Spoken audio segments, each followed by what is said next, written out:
back with with more content, and today Destiny 2 Bungie team is revealing the Edge of Fate DLC that's supposed to launch this summer. So we waiting the countdown, and we definitely gotta be excited to see what's going on, guys. You know, hopefully it's great. Let's see what's what's gonna happen, guys. For anyone that wants to suggest or give opinions of what you think might show up, write in the chat. Let's see what's gonna happen, what's gonna be in store for the new saga of Destiny. As y'all know, the Light and Dark saga finished, so now we on to a different saga. This DLC so far has hints that it's gonna be dealing with the 9, so maybe that's the new big saga, you know.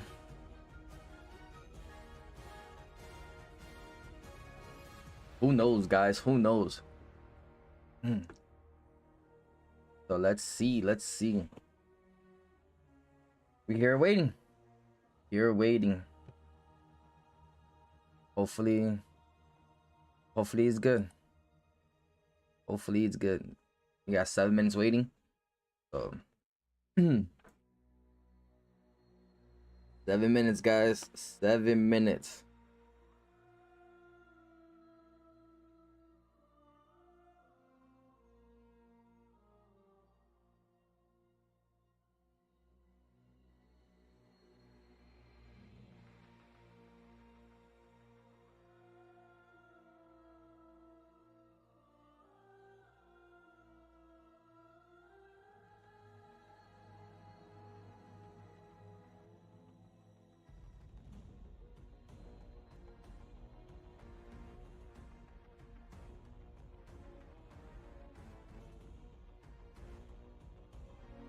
Alright, guys, 7 more minutes.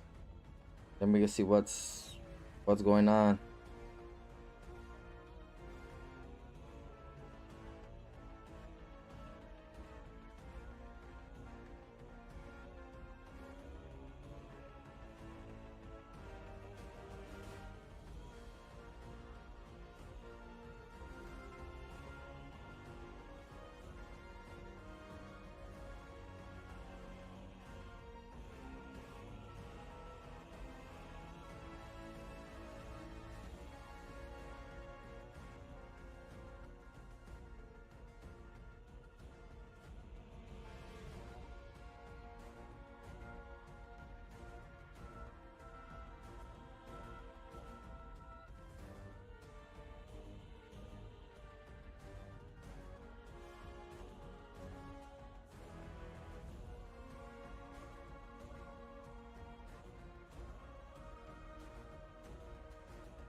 All right, almost there, guys. 4 more minutes.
All right, guys, the moment of truth here.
All right, guys, the stream about to start.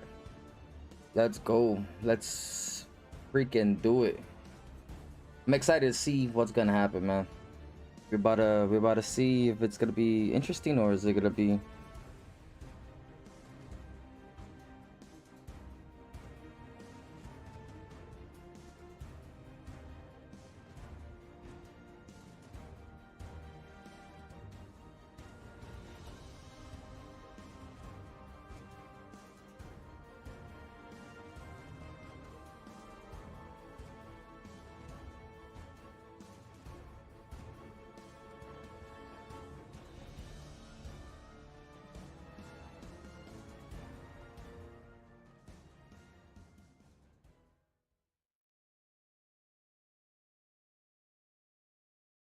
What follows light and shadow is silence. That silence breaks.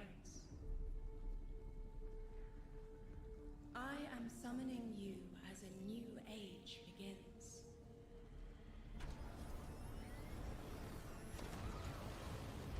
I see sapient life turn to each other.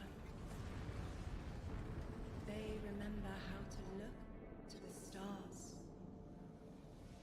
They yo, that shit look remember crazy. curiosity. They remember how to thrive. But they have forgotten.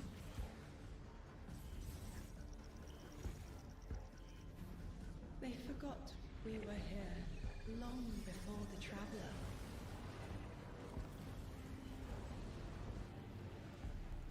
They forgot that they need us.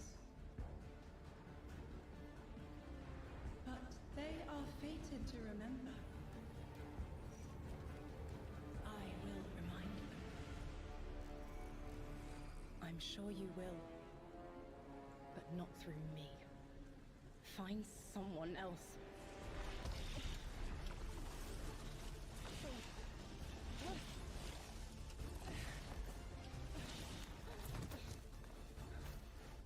Who's that? Who's that? My will is my own.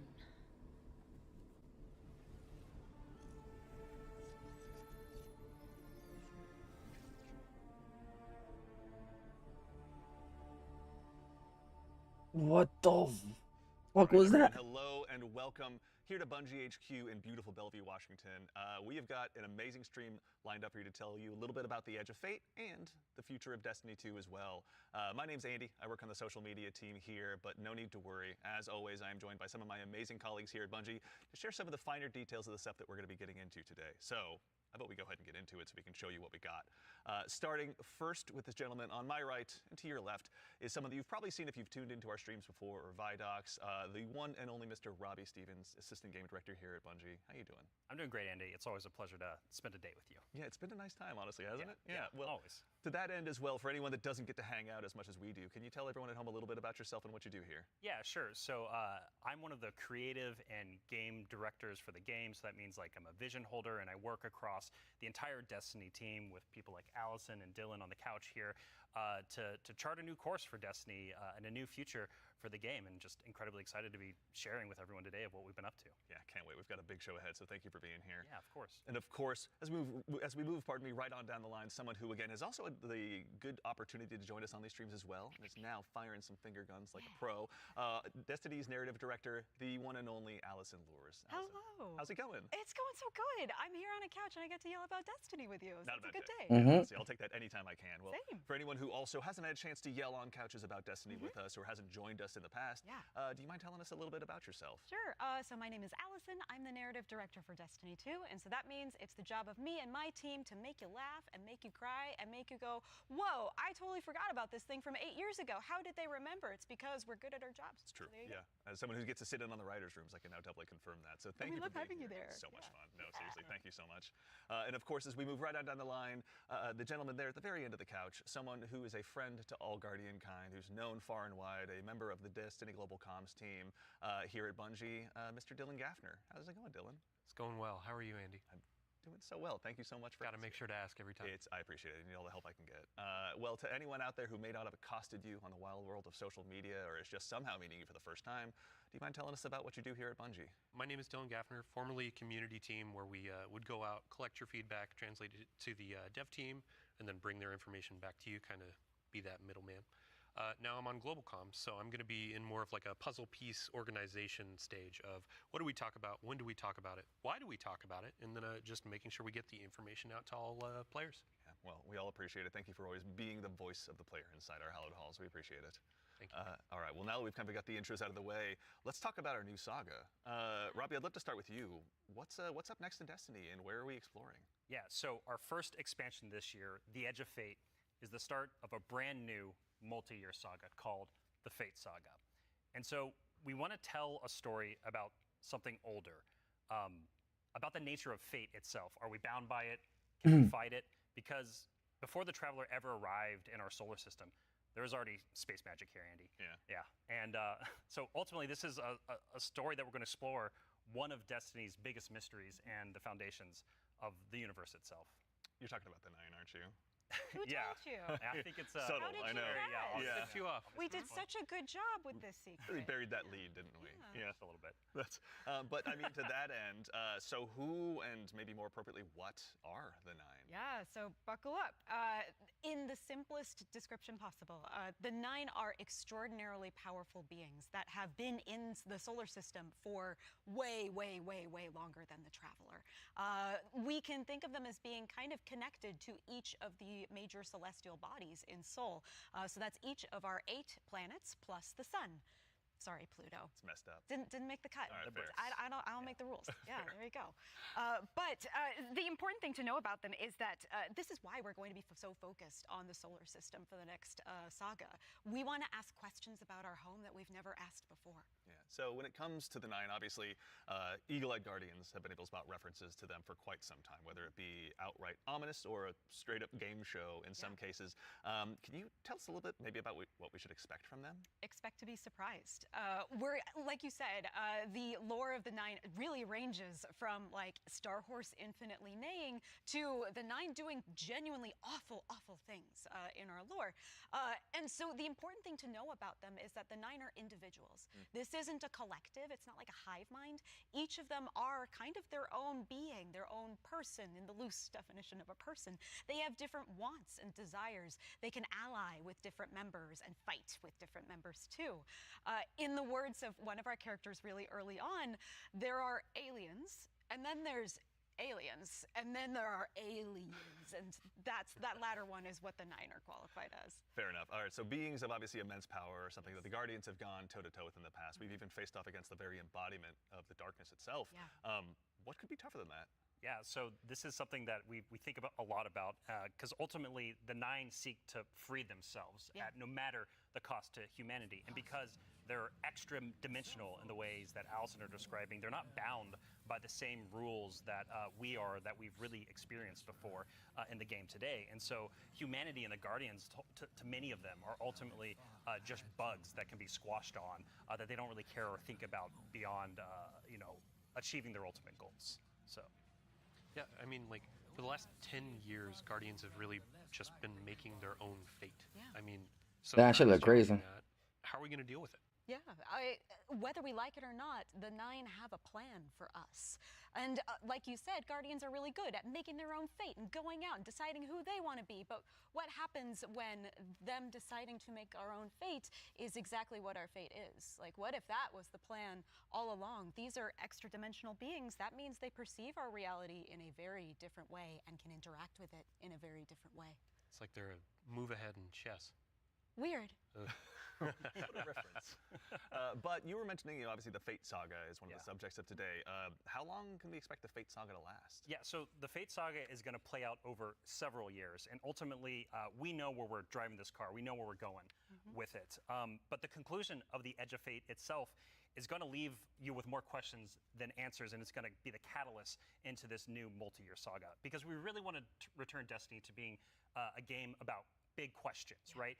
And so the way we think about this is about pouring jet fuel into the speculation engine of the game. So we're going to be revealing a lot of ideas, a lot of concepts, and many of them we're not going to be answering immediately, because we're going to be telling the story over multiple expansions, and we're going to be giving you those expansion beats more times than we have before in the past. And so the Year of Prophecy kicks off with the Fate Saga, and with it, humanity is now set on a collision course with this celestial pantheon of the system that has been here for a very, very long time. Okay, so okay. The Edge of Fate launches on July 15th.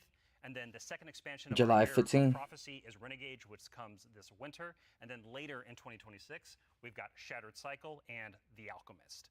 It's a lot of stuff. Yeah. A lot of All exciting right, things. all And so, right. again, the Edge of Fate This is just the year's beginning of this Edge long of Fate, journey. Renegades, These awesome Shattered people, we're gonna Cycle, jump into and the The journey together. Alchemist. It's gonna take us to That's what I'm talking about. That's exciting. So with regards to the Edge of Fate right here in front of us, you were also nice enough to bring the class something today. You've got some gameplay with you, Oh right? yeah, we got some clips. Oh, yeah. Yeah, we should show those off. It's a doozy. Let's check it Yeah, out. like the present. Let's check it out.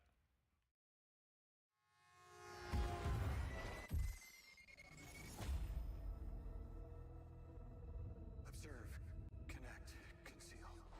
Guardian, I had a vision. Conform, comply, return.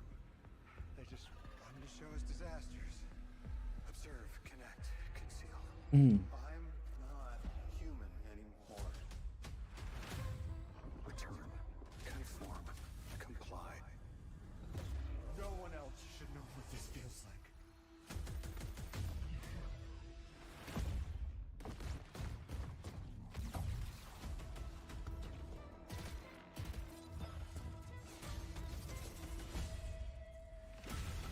Enough. Terminate your suspicion, Commander. Remove your scornful blindfold. Oh shit. Observe, connect, conceal, conform, comply, return.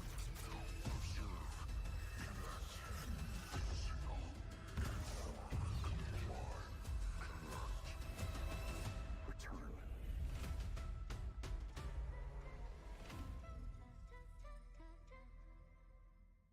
You could pre-order now. All right, that gives us an awful lot to go ahead and continue to dive into. And here to help us go ahead and explore a little bit more of it, everyone, you probably noticed we've been joined by someone new here on the couch. We are privileged to be joined by someone who's the originator of perhaps my favorite all-time Destiny emote, the one and only Dave Samuel, art director here at Bungie. Dave, how's it going, man? It's going great. Thanks for having me. Absolutely. For anyone who maybe for some reason somehow doesn't have that emote in their collection or hasn't seen you in a past Vidoc, do you mind telling us a little bit about what you do here at Bungie? Yeah, I'm art director on Edge of Fate.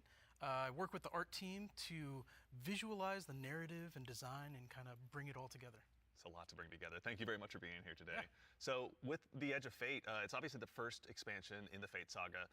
Allison, I'd love to start with you, actually. What can you tell us about the Edge of Fate? The Edge of Fate begins with an invitation, and we are invited, along with a very specific group of people, to a location, to a moment in time, for a very specific reason. Very specific purpose. Very specific reason and purpose, yes. And the place that we're going to is called Kepler. And so you may be saying, now Allison, hold on, hold your horses You read my mind. second, Yeah. because the Kepler I know is the one that's way outside of our galaxy. What do you mean we're going to Kepler? And I say, like, dear friend, didn't you know if you look inside in Destiny's universe, the Oort cloud at the edge of the solar system, you'll find a little planetoid that also happens to be named Kepler here in the world of Destiny. And that's where we're going, to Kepler. Super exciting. This is kind of a, Robbie, we were talking kind of before the show. This is like like a first taste of something new, right? Yeah, so what you're seeing here is us just trying something new. We're expanding the universe of Destiny, creating new mysteries to uncover. This whole destination is about exploring a labyrinthian world that took inspirations from things like Dreaming City, exotic missions, dungeons, and it's wrapping it all through a Metroidvania inspired experience. And so at the heart of all of this, at the heart of the Edge of Fate, is a player-driven exploration and discovery of an exotic world with brand new abilities. So actually to even just maybe dig a little bit deeper, like how is the Edge of Fate going to be different from past expansions that we've made for Destiny? Yeah, so at the global scale, when we're thinking about expansions in the Year of Prophecy and the formula of Destiny expansions going forward, first off, we're doing 2 expansions a year instead of just 1. And think of each of these expansions as a little bigger than something like a Rise of Iron from D1. And so both bigger than these Rise of Iron. expansions combined are going to be even more expansion content than we've done in the past. And by delivering 2 of these a year, we're upping the pace of major world and story events that really matter to players and are going to be pushing the Fate saga forward. And so we're trying radical new things with each of these expansions. And so alongside this new destination of Kepler, this exotic world that players will explore with brand new abilities, we also have world tiers. And world tiers allow you to take on a higher level of challenge on the destination in order to extract some of the best loot within the release. But what's cool about world tiers is as you play through the mainline story and you play through the first couple of world tiers, you're going to unlock later world tiers. And as you're claiming these abilities, as you're exploring the world more, as you're discovering more within the release, you're putting these puzzle pieces together and you're figuring out how to solve all the mysteries on Kepler with different ways. And so you might play a puzzle in one way, a mission in one way, and when you're in these higher world tiers in the post game, you can start to solve these problems in different ways that you couldn't before in the original playthrough. And so alongside all of this, we're also going to have a ton of quest content that we're rethinking about how we use within the game. And so on Kepler, there's some non-linearity within the destination itself.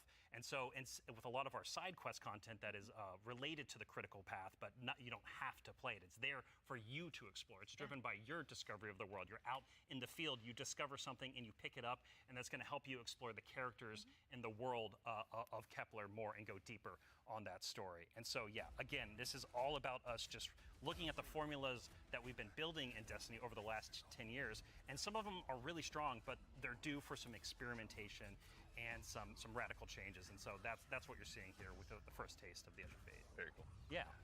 I love everything you just said. I was a little distracted by some of the gameplay we were showing, like exotic sniper rifle, I think I saw, kind of recognize that. Oh, yeah. Some enemies with a couple really cool twists, like, okay. Yeah. But then also there was a guardian that turned into like a lightning ball. Yeah. Yeah. So, so there's multiple new abilities that your players are going to be able to discover on Kepler that's going to make them navigate and look at the world in different ways. But the one you're talking about, Dylan, we see it as our premier ability, the crown jewel to release, and that's called Matter Spark. And Dave has joined us, and he's helps us Matter Spark. What's that? The art and smush it together in amazing experiences. And so I think Dave should talk to us more about Matter Spark. Please. Yeah. So there's this new source of energy on Kepler, this strange dark matter. So the Guardian binds itself to the dark matter using the arc powers within. You can think of the dark matter as like a medium, and the arc as this catalyst that will allow you to completely change form. Transforming into Matter Spark lets you squeeze into tight areas, race around areas, jump over stuff, and it also allows you to turn into this basically electric rolling ball of death, jolting and shocking enemies that come across your path. So obviously, one big part movement, one big part combat, but I mean, even just in addition to that, to look a little bit, wider, like how did the Matterspark Ball kind of influence the world that we're going to be inhabiting? Yeah, the team really had to rethink what it means to build a destination with these abilities in mind. A simple hill becomes a ramp to get to a new space. A crack in the wall Yeah, that shit looks crazy. basically will reveal a whole new area to explore. It's also a new way to engage with enemies. Instead of taking a bunch of enemies head on, you can find a Matterspark pad, transform, turn into this electric ball of death, and then just like start racing around the arena, dash over their heads, and flank from behind, and then really give the House of Exile on Kepler a bad day. As well, we should. It's a good day for us as well. So what are some of the other Kepler abilities that we'll be able to unlock while we're out there as well?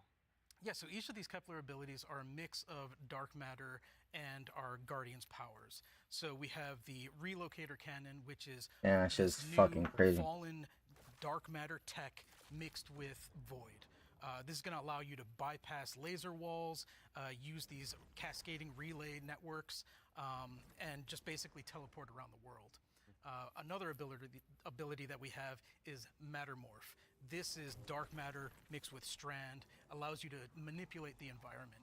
You'll be able to basically push and morph and move geometry to create bridges, open up doorways, and then also reveal secrets and new opportunities. Yeah, so what's really important about what Dave is describing, and when we were thinking about building this world, it was all about like, hey, here's this new tool to navigate and see the world in a different way and solve little puzzles and mysteries throughout the missions, the free roam, and the quest content, and beyond. But also what was really important to us is that we lean into Destiny's first-class ability gameplay. And so with Matterspark, like Dave is mentioning, you're jumping, you're dashing into enemies to destroy them, you're doing giant explosions with them. With the Relocator Cannon, you're just blowing everything up with void explosions and graviton lance style like little secret projectiles. And then what's really fun about Mattermorph is you can just be like throwing these strange shurikens basically to just like delete an encounter before you then like start to morph the environment around you and move to the next area. And so it's just really exciting I'm incredibly excited about watching players just like solve puzzles and fight encounters in ways that like we don't even expect yet, and see how they take on the destination. And just like I really want to emphasize, you're going to be upgrading these, and when you get into especially the post-game experience, it's going to there's something unlocks with Matterspark that really changes the way that you can play through the entire destination. Yeah. So when we're talking about dark matter, Yes.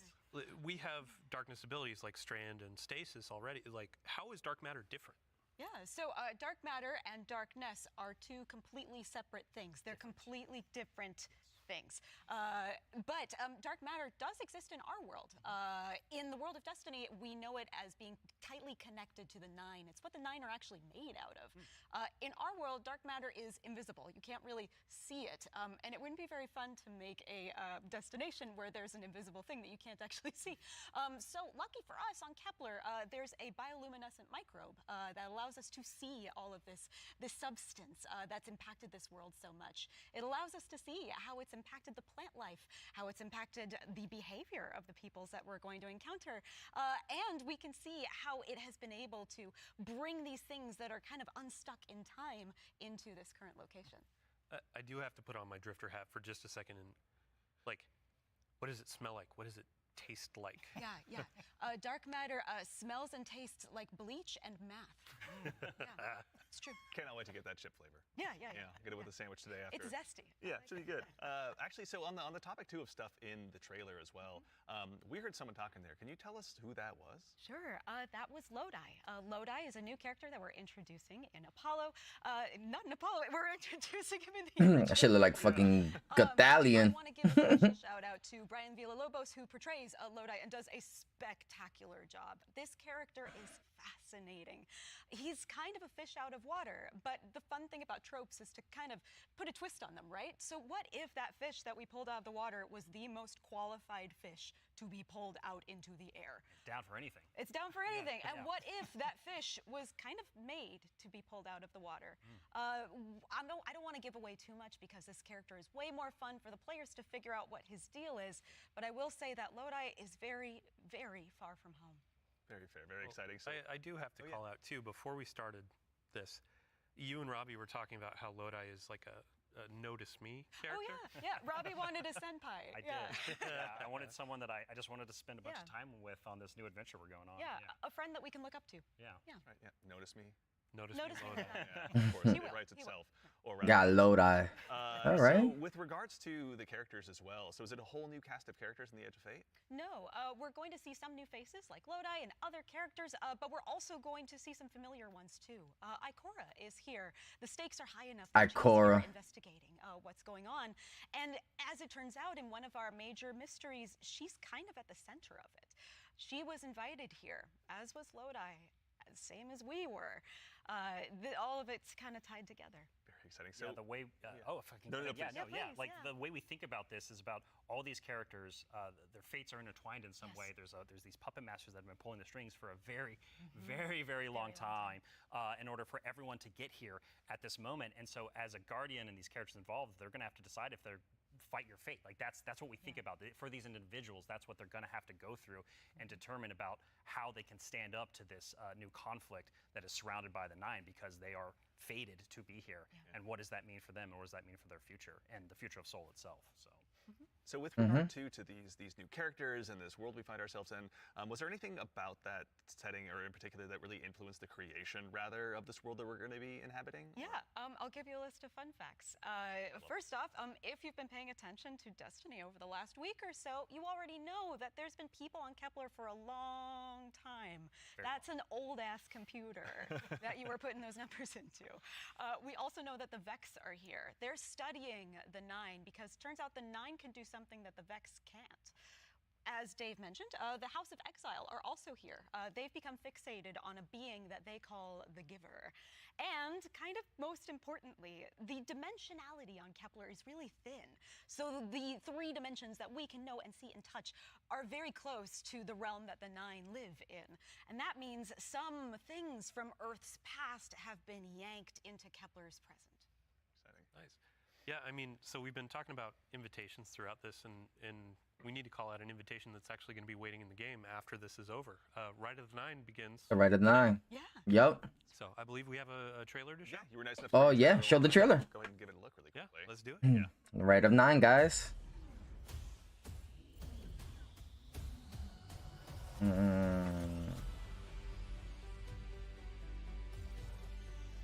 Three dungeons beckon the call.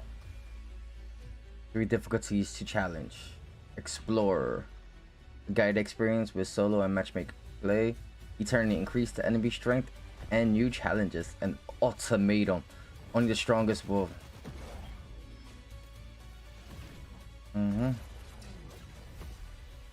Earn unique rewards.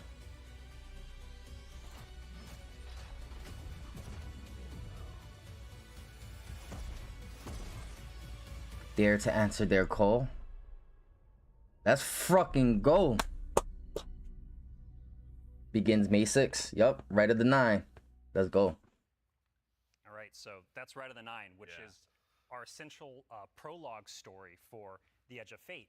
Mhm. And these 3 dungeons that are featured in this event are free for all players starting today. And so what's really important about this is that these dungeons are both for veteran dungeon crawlers, hardcore raiders, people have been in these places a lot, but also new guardians who have never stepped into a dungeon before, right? What was really important for us when we were developing Ride of the Nine was that we are changing the formula on how we can think about how we can welcome even more people into these experiences. And so you're going to be able to go in solo, buffed up, and explore a dungeon by yourself, or go in match made with other fire team members shoulder to shoulder for the very first time. But don't worry, because we also have that higher level challenge for our veteran, our hardcore dungeon crawlers, where you're going to be able to earn the best possible loot, exclusive rewards, and also an exclusive title as part of Rights of the Nine. What's also really important about this event for being a prologue for the Edge of Fate is that it really reintroduces the emissary into the game, and you're going to learn why her job is pretty crappy. And why she quits at the top of the Edge of Fate, like we saw at the beginning of this show. And so, Andy, we've been talking a bunch about how our Destiny expansions are changing the formula for Destiny going forward. So now I think it's time for us to start talking about how the core hobby of Destiny is changing going forward, the day-to-day of playing Destiny, week over week experience. And we've got someone else on the couch here to help us talk about that. We have an expert in that very subject now who has gone ahead and joined us on the couch. We are now joined by the one and only Mr. Ben Womack, creative director here on Destiny. Ben, how's it going, man? Hey, I'm doing great. I'm really excited to be here. There's a lot to talk about. Yeah, seriously. There is a lot. Yeah, it's going to be a very good conversation we have coming up. Yes. But before we get into that, can you tell us just a little bit about what you do here? Yeah. So I'm the Destiny 2 creative director for the core game, or the core hobby, as we call it. Yeah. And it has to do with all parts of the game, everything from Edge of Fate, through our seasons, through the fundamental systems. And in particular, like Robbie was saying, I've been focusing on thinking about the kind of building blocks of Destiny 2 and getting those like not only stood up but also transformed and iterated on in some really exciting new places. Nice. Well, let's go ahead and just start at the top. Can you tell us a little bit about what like the core formula of Destiny is changing and why? Yes. So I think I need to start with the why first, because it's important to think about what is Destiny, what is great about Destiny. And Destiny is best when you have like awesome chases that you're excited about. You have really cool, powerful builds to make, and there's a mountain to climb that's right in front of you that you want to climb. You're like, I want that mountain. It looks pretty cool. And the thing that is not always true right now in Destiny is like it doesn't feel streamlined as it could. Players don't have as much agency. You know, we want to be player driven. We want to be more rewarding than we are. Because right now there are barriers to playing Destiny like in the best way. And those barriers are insurmountable sometimes. So think about that whole picture of, okay, what is the Destiny that we really want, that has been in the past, that we also want to get back to, and where we want to go for the future? That's where all the changes you're going to see have started, like at their inception point. So it's a big piece of the pie. Massive updates coming across so many systems of the game, and this is like we're just getting in, digging into the surface. Yes. Yeah. I mean, to that same end, then, how are we making it easier? Pardon me, to go ahead and just get straight into the fun. Oh no, let's do it, because that's exactly what we want to do. And the first thing you're going to see when you log into Destiny with Edge of Fate, you're going to log in your character and see your ship in orbit. It's going to say, it's not going to say Open Director. It's going to say Open Portal. And the portal is our new front page of the game. We're trying to get you to the fun as fast as possible and as few clicks as we can. Like we even have Edge of Fate there in the corner, so that it's like right immediately there. No fumbling around with the map to get. Oh, they show incoming events. We're also taking other big parts of the game, the ritual game, and for seasons, and putting them into these ops categories. So the idea is that we're having these different ops for different moods. We're having solo ops. Or have a bunch of fire team ops. We have pinnacle ops, and of course we have crucible ops. Still super important for the game. Yeah. I mean, to start up at the top, can you tell us a little bit more about what solo ops is? Oh, yeah. So solo ops is exactly what it says on the tin. It is a bunch of activities that are made for solo players. And the conception point of that was we want to make activities for players who have a smaller amount of time that they want to play in, and they don't necessarily want to have dependencies on other players, but they still want to get in there and play for 10 to 15 minutes and get some real progress. Yeah, get some loot. Yeah, get some loot. Yeah. Get some loot and get your character forward and feel like, I played some Destiny and that was great. And even if you don't feel like playing with other people, that's fine, because we have an activity type that is designed for one player. Excellent. So, I mean, to that same end, what are some other ways that we can play and have fun using Portal as well? Yeah, so Robbie actually has a great way of talking about this. So. Yeah, some of the North Star that we talk about when we were developing the Portal early on was like, where are we headed with this thing? And ultimately, it's play your way. It's giving players more agency, more freedom. To figure out how they want to engage with the power climb, and the new progression systems coming, and our seasons. And so the entirety new progression and power climb is now all available to you in the portal at your fingertips in one place. It's really easy to find, really easy to jump in. Anything you play inside of that category any of those categories is gonna help you make progress. And so, because we want Destiny to be welcoming not only to new players, but also old players who are coming back to the game to join us with the Edge of Fate. And we also want this to be like a new even playing field for everyone. And so armor set look pretty dope. A commitment from us as part of the core hobby. Looks plain, but looks pretty dope. We're going to be continually investing in this, right? We're going to be continually updating this over time for years to come. And so, you're asking me directly, like, what else is there to do? Yeah. Ben mentioned solo ops. We also have the fire team ops and pinnacle ops. Both these are more around playing with other fire team members, shoulder to shoulder, where fire team ops are more quicker sessions. There are some longer form things in it too, but then pinnacle ops are more about those really long form or more challenging kind of focused activities like exotic missions, for instance. And so, and then the one thing we haven't talked about yet very deeply, but is incredibly important, and it's something that I think we've done for the first time like ever, or maybe since early D1. It's kind of a return to form. Yeah. You're going to be able to experience the entirety of the power climb within Crucible Ops by playing PvP, right? So this means like if you want to be sweaty, Andy, Yeah, which like I know and I you, do. Dylan too. I know Yeah. you're that way, right? Like I know both of y'all. Like if you want to put the Competitive. sweatbands on, you're going to be able to play the entire experience in the season here and earn some of the highest tier loot that's also available in the game. I have to say this is like super exciting because like my player type or other folks out in the community, like they want to go in, they want to jam on PvP, but then their friends invite them to do a dungeon or a higher tier activity, and they're like, oh wait, I need to grind a long time to get up to power. Now through PvP, they can get up to power, and you can just bring them into that PvE experience and have a fun time with each other. Yeah. So. That's honestly how I primarily played D1, so I'm really looking forward to that. So it sounds like the core, obviously, of what you guys are talking about, play the way you want to play. It's at the center of all of it. What if I really want to challenge myself, push myself? Oh yeah, a little bit more? That's important to us. Yeah. So Depth's Yes. important to us. Well, death, but also success. Yes, and that's true. from it. That's true. Yeah. Yeah, and so we really want to give agency. That's one of the things. Player agency, player driven towards loot and challenge. And so we have a really hugely expanded activity customization system. We have a lot more difficulty levels, and we have a ton of new modifiers. We have 50 new modifiers along with all the old modifiers that we've released in the past that are going to make this big curated web of options for you to experience any of the PvE content in the curator.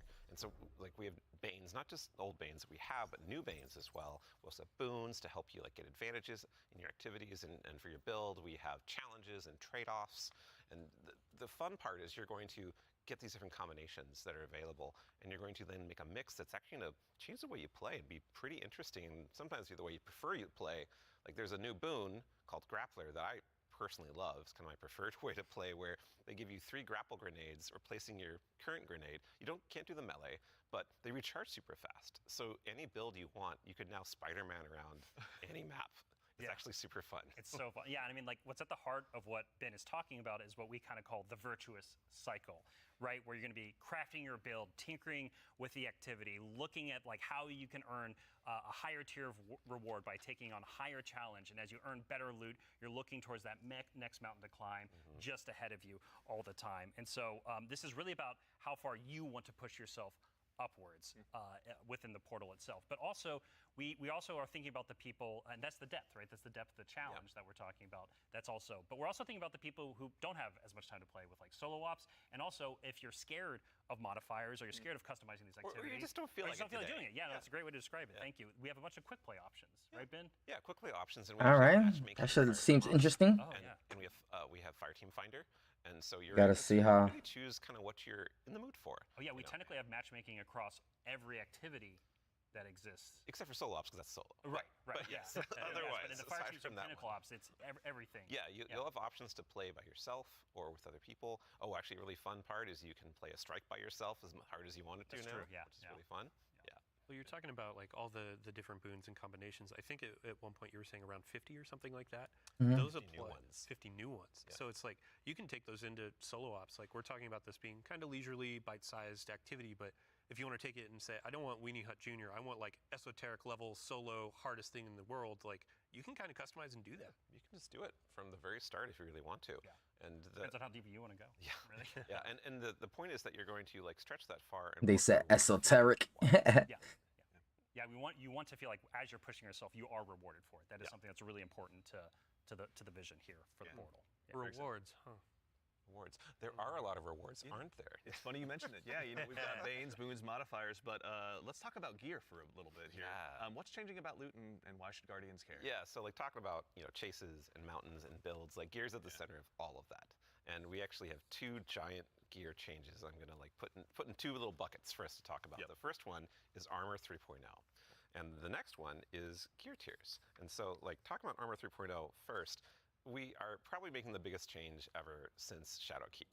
Armor Huge. 3.0. Yeah, enormous. it's a huge change. Yeah, so like we're adding set bonuses, which is a long requested feature for all the new armor that you're going to be able to get at Edge of Fate launch, and we're redoing all the stats on armor. Where they can now like exceed 100. Go beyond 100. Go beyond 100 for extra bonuses. Yep. We're going to every single piece of new legendary armor that drops is going to have all the energy filled in, so you can build crafting right away, and it's going to essentially like. There's more features actually that I could talk about, but I don't think I'm allowed to. Fair. Well, something that we can talk about too, you mentioned gear tiers as well. Yeah. Let's talk about that a little bit. Yeah, so gear tiers are very exciting because every single legendary weapon and armor that you can get is going to have 5 gear tiers, starting from 1 going up to 5. And like we have a tier 5 piece of legs armor on the screen right now, and you can see that like this is like looks really cool with iconography, but it also has a ton more stats. And oh look, what's that? Yeah, what's going on with the energy there? Yeah, the energy. Ben? Yeah, that energy says 11, and This it's one goes to true. 11. Yep. It's not a typo. Like energy is going to 11 for higher tier armor. And so if you want that for your build crafting opportunities, it does like give you some new options you never had before. You're gonna have to challenge yourself to get more higher tier armor and keep on going to get yet more higher tier armor to get those options. Yeah. And this is also not something that's just relegated to armor, right? When it comes to weapons, they're obviously getting their own refresh as well. Yes, I mean, what's Destiny without chasing some? You read hot my mind. weapons? Yeah, like weapons seriously. are part of the player identity. You know, some people like have a gun that they love. You got fashion, and then you have gunplay. That's right? true, though we do have fashion for your guns a bit now. Well, so because once you reach tier 5 for your legendary drops, you're going to be getting tier 5 weapons, and those have unique shader treatment. It's like essentially a completely different look that's going to immediately identify. Oh, they got this is the glow highest tier effects. of The this Giver's weapon. Blessing. What the It's huh? gonna That show should look on the fucking weapon, crazy. It's going to show on the icon. It's even going to show when you kill enemies. Damn, with she's an that auto rifle with weapon. So there's 720. unique kill effects for tier 5 weapons that you can turn on or off if you don't want it, but your gameplay will like show that no, yeah, the weapon that is being used is like the highest tier you can get. Yeah, Giver's Blessing, which I think we have on screen right now. This is one of the Kepler auto rifles, and I cannot put this thing down. Oh, so good. Yeah, when we're playing through the Edge of Fate right now, and it's what's really exciting about it for me is that like when you see that tier 5 drop, like you know immediately that's better than like a tier 3 or tier 4 weapon that you have, right? And I think that's when we talk about making Destiny easier to just jump in, find the fun, make it accessible, but also create more depth. Yeah. You know, this is what we're thinking about. It's like how can we just make immediate like you understand like okay, this is probably better than the thing I have right now, depending on what gear tier it is. Yeah. I mean, that's a good example of how much time and effort is being put into these game systems to make them more like approachable. Change can be scary. There's a lot of change that's about to come to the game. We're Armor 3.0, we have so many new boons, we have a bunch of new stuff. And after 10 years of Destiny, this is going to flip some stuff on its head. So, I mean, we're going to have a bunch of blog content. We're going to have interviews with Robbie, with Ben, with more folks across the team that have been working on this. And then we'll also be elevating our creator community when they're creating guides, all that kind of stuff. It's going to be a fun time. But ultimately, a big shout out and thank you to all the folks that have been coming into our studio, giving feedback early on some of these systems so they can be more approachable. And we're looking forward to all the feedback that's going to be coming after launch too. Like this is again one of our first steps into something, and then the community and we are going to build something amazing. Yeah, and I can't stress enough how much feedback we've gotten from the community summits we've been running over the last year for the Edge of Fate, and just people reaching out to the community teams and others to us. Like your feedback is invaluable. So like seriously, like thank you so much.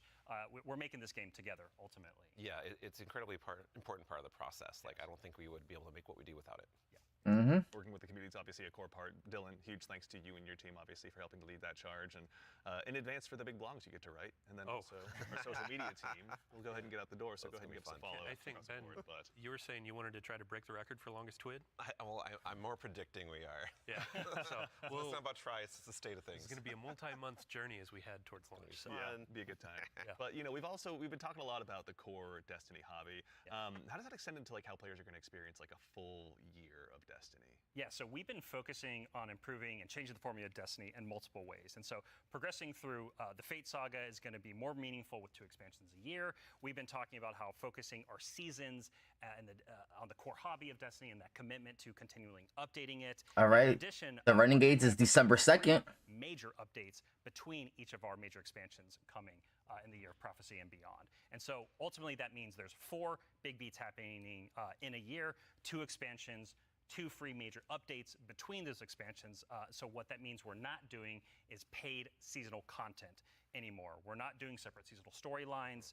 And this also means we're not building a bunch of activity content that basically just goes away and is less meaningful to the game after 3 months. So we're instead focusing all of that effort that used to go there instead into building up the core hobby of the game so the core hobby stays fresh and exciting, you know, year round. And so ultimately, this means no more paywalls for seasonal content, and also these major updates themselves that I'm signposting around right now. The size of them roughly and the inspiration for them we're thinking about is like Into the Light.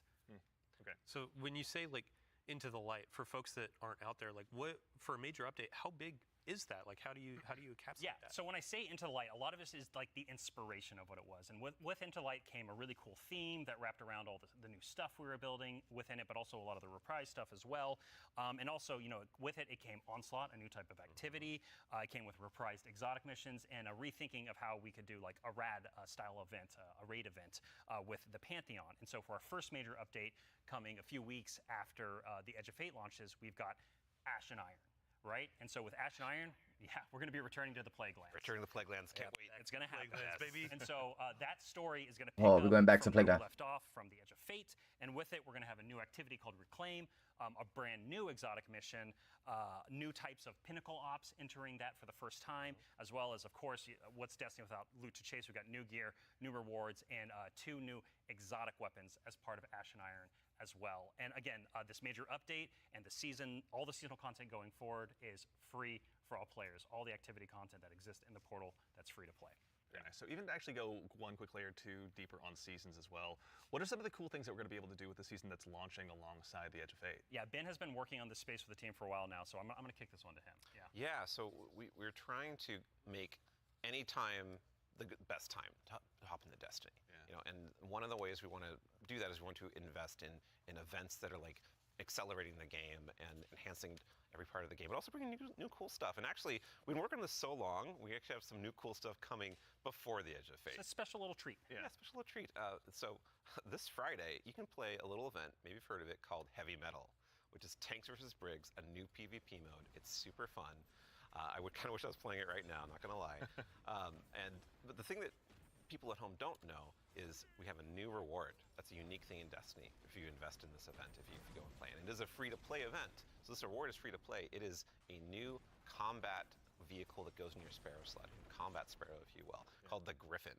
Oh, And it's shit. a really cool, like, combat-ready vehicle you can take anywhere you can summon a Sparrow. You can summon it and use it to fight your enemies and just have a really good time. And there's some really cool build crafting things with this vehicle that I don't want to spoil right now, let people discover, but I'm super excited for it. They all thought they were going to ride those skimmers forever. Yeah. Well, I mean, we've been saying like, what was it? Skimmer is Flash, and the Griffin is Splash. Hey, there we go. The dad joke quota has been met. We got to get one in. Absolutely, yeah. But that's all, right, man? Like, you've got more for us, don't you? Oh, yeah. So, like I just said, there's more events that Yeah. we've been making. There's one that's going to happen right after the launch of Edge of Fate. It's called Arms Week. And it's a 1-week-long event, and you're going to be focusing on one weapon archetype in Arms Week whenever it comes around. And this one is going to give you a new legendary weapon of that type. It's going to have some volatile mods that are there for the week that are going to be super interesting and fun to play with, and some focusing you can do. But there is a problem when you say this event is going to be about weapons and about using them. Yeah, you got to have a place to test all that out. Right. And Yeah, so I mean, I've been doing that in EDZ this whole time. I don't know about the rest of you. Those poor dregs. Right? Yeah. But there is a new way now. We have a new feature, a long requested feature that is being added to the game with Arms Week. It is the shooting range. The shooting range is being added to the tower. It is a now permanent addition to the game with the launch of Arms Week. We're not taking it away. And you can go there and you can try out everything in your kit, everything about your build, with all sorts of simulations of different kinds of enemies and situations, and it's all real damage numbers. It's like It's even got a scoreboard. It's even got a scoreboard for you right there. and your fire team. Yeah, your whole raid team can go down into the shooting range and try out, like, see exactly how well you're going to do for some kind of boss at this range or with I was gonna say, yeah, who can do most of the damage. Oh, they got You're the. gonna know that So we have a rally flag. It's not just a shooting range. Like, you can go beyond the firing line and use your abilities too. Yeah, you totally can. And like, if you wanted to, you could even Damage testing and everything. Prismatic and pop Transcendence and try that out. And well, I think the reason why we're not seeing that right now is because it's a Titan. Yeah, it's a good soldier. Yeah. Standing on that firing line. Yeah, staying on the firing line. All about building that line and standing. Yeah, But exactly. A lot of theory crafters are going to have to go ahead and have some upheavals to their Google Docs, I'm guessing. This will be a really good tool. Like, as we're adding all of these different systems with gear tiering and all of that, you can go in and check those damage numbers in real time. Like, how do my stats change? How are these different gear bonuses going to affect my gameplay? You can see it in the tower now. Yeah. And while we're talking about weapons, oh yeah, you got one more thing, right? Yeah, no, there's one more thing. I know you're excited. So there's more events. Of course, there's more events, and the holiday events are coming up. Where Solstice is right around the corner. It's as well. summertime, right? It's summertime. Summertime is solstice time in Destiny 2, and Solstice has some really cool twists and such that we're planning. But I'm not going to talk about that right now. I want to show you all the A new lightsaber? holofoil treatment we have for Solstice weapons. So here we go. This is the holofoil treatment for Oh, Solstice. that should look kind of hot. 4.5. It is. It's so good. It's amazing every time I look at it. Yeah. It is an ocean, On a and gun. the line. Yeah, we put the ocean on a gun. How did we do that? It's beautiful. I love it. And any kind of weapon that drops for this event can have a holofoil. Yeah, no so matter it could what be the tier 1 or tier 3. Yeah, Yeah, any exactly. weapon can have the holofoil. Yeah, when playing through. the tier 5 holofoil. Ooh. You know, like that's gonna be a chase. Our other events will also have holofoils. Yeah, like Arms Week you're talking Arms Week about. will have its own holofoil treatment. Like every event, a major event we have will have a holofoil treatment. The holidays will have their own kind of special one, but yeah, Arms Week will have their holofoil drops that you can farm as well. Super exciting. All right, all It's right. gonna be a good time. I'm gonna have way too much stuff to chase down, so appreciate you guys putting all the hard work in, obviously, for that. But I believe we've got one more thing. Yeah, I mean, we've been talking a lot about here are the free updates coming to Destiny, the portal, a bunch of different stuff, Edge of Fate. Talk about We also Vault. have another expansion. Talk and about the we need Vault. Allison back on the couch to talk That's about right. it. Yeah, Allison. She's the best one to talk Yeah, There we go. we've got something very exciting, and so once again, Allison, Vault. thank you for taking the time to join us today. We appreciate it. Of course. I'm so excited to be the one more thing. Yeah. The vault space, vault space, So we're glad vault that you space. obviously go ahead and lead us Have to this. infinite vault But, space. you know, as Dylan mentioned, we've talked about the Edge of Fate, but this is the first year we're going to be doing 2 expansions over the course of a year. Can you tell us a little bit about Renegades? Yeah, so we're going to have a dedicated reveal for Renegades in September alongside our major update, Ash and Iron. But earlier we were talking about how sometimes our formulas can constrain us from experimenting and innovating. And so in that spirit, Renegades is going to be very different from the Edge of Fate.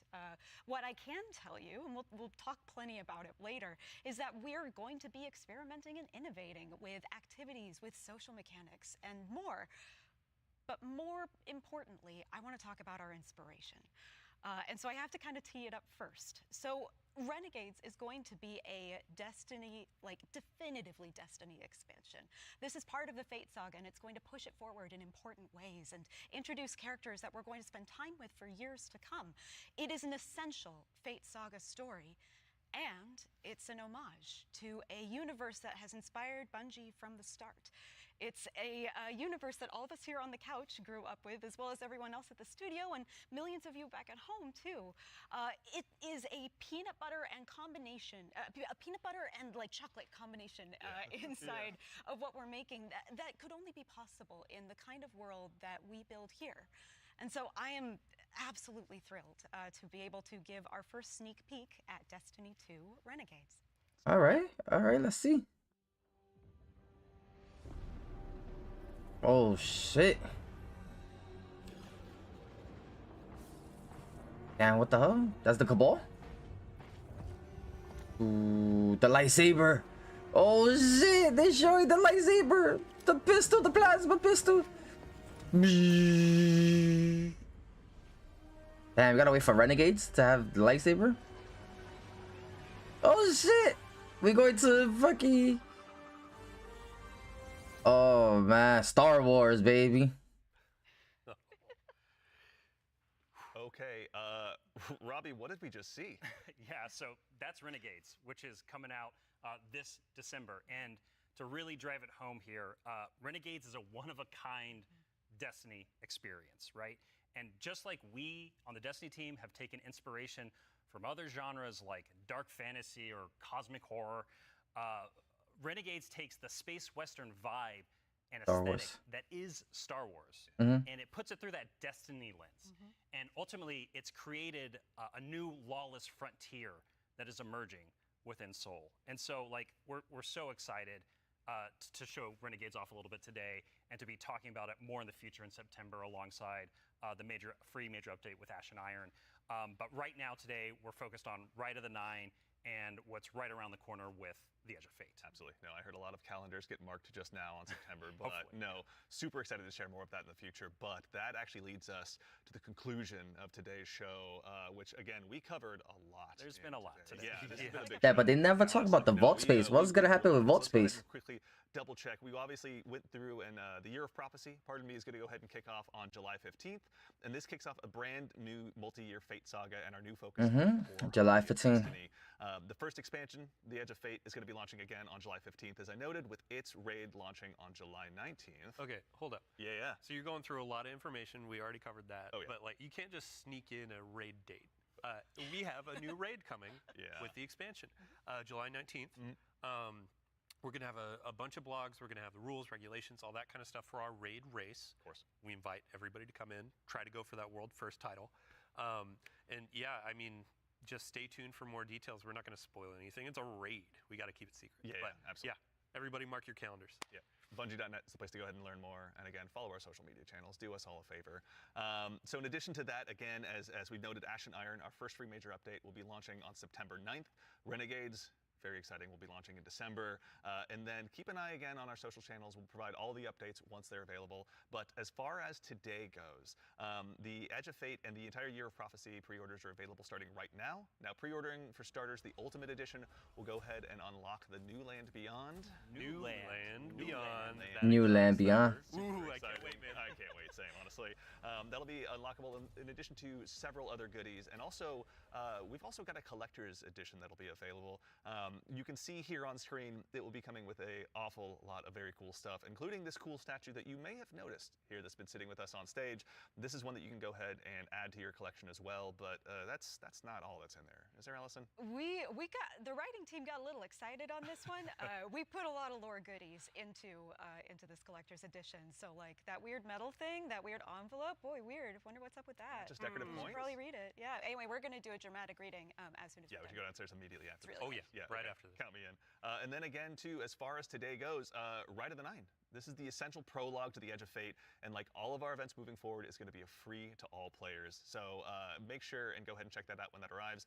And before the show wraps up, make sure and stick around for a little bit longer. We're going to be rating our good friend Sammy Cat as well. So go ahead and give her a follow. Tell her we said hello in chat. Pardon me. If you have any Twitch Prime subs or anything like that, go ahead and do us a favor. Drop it over there and check out her stream. She's going to be having a good time. But that concludes it for us here today. So for starters, huge thanks to my teammates here for joining me. Thank you, Andy. Thanks for having us. Absolutely, yeah. Robbie, Allison, Dylan, of course. There we go. We got Ben, and of course, Mr. Dave Samuel. Thank you all so much for being here today. And then, of course, to the crew that puts all this on. Thank you, This doesn't Thank happen by accident. Thank you all so much for all of your hard work and dealing with me on these last couple of days. And of course, to everyone at home, to all of our guardians out there in the community, thank you. It's a tremendous privilege to get the opportunity to share what we've been working on early, and it matters only if you guys show up and join us. So we really appreciate it. We hope you enjoyed. And otherwise, in the meantime, until we see you again, take care of yourselves, take care of each other, and we'll see you all Starside. Damn, they said a lot. They said a lot. This should be interesting, guys. This will be interesting. It'll be interesting, and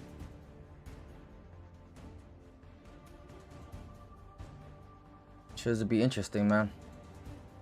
Alright, guys. So let's just jam pack it up. It's gonna have a lot of.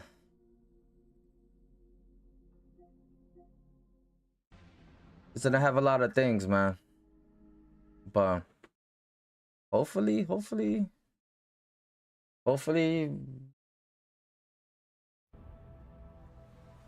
damn, that should be. Let's see. Is the update done? Oh, it's not available yet. Still not available.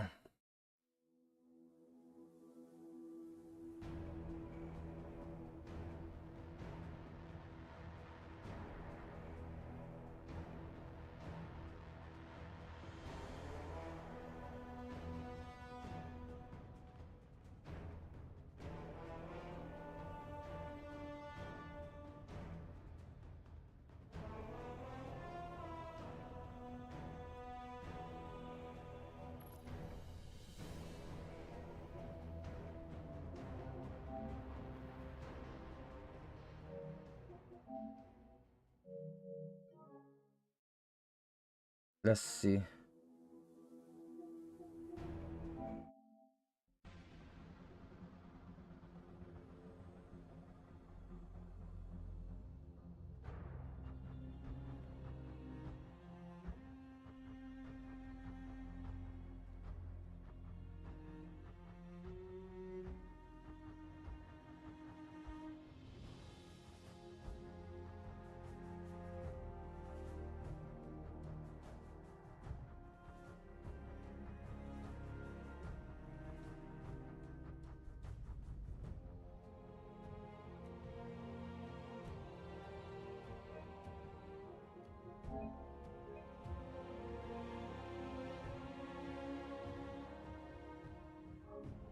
All right, let's check out the game.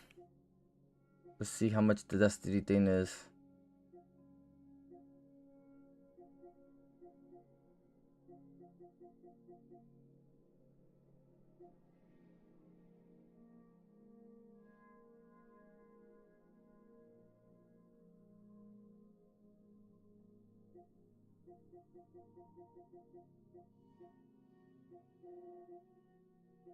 All right, so let's.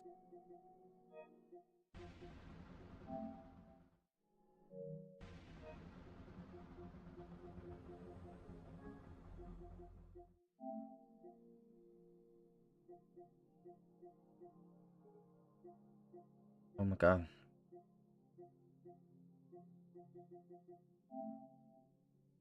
Let's see, they got it. Let's see, they got it already.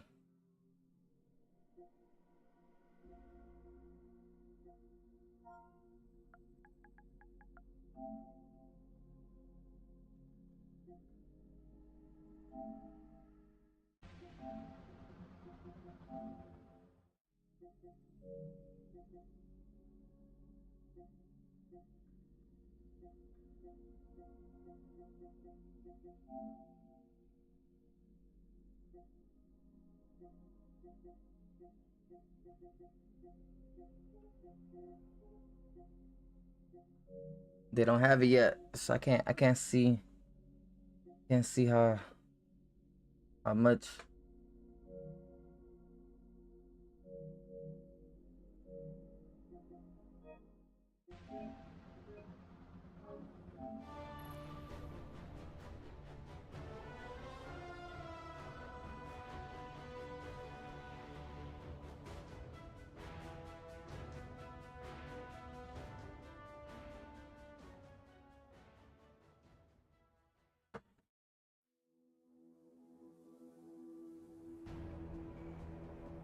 Alright, so I can stop streaming.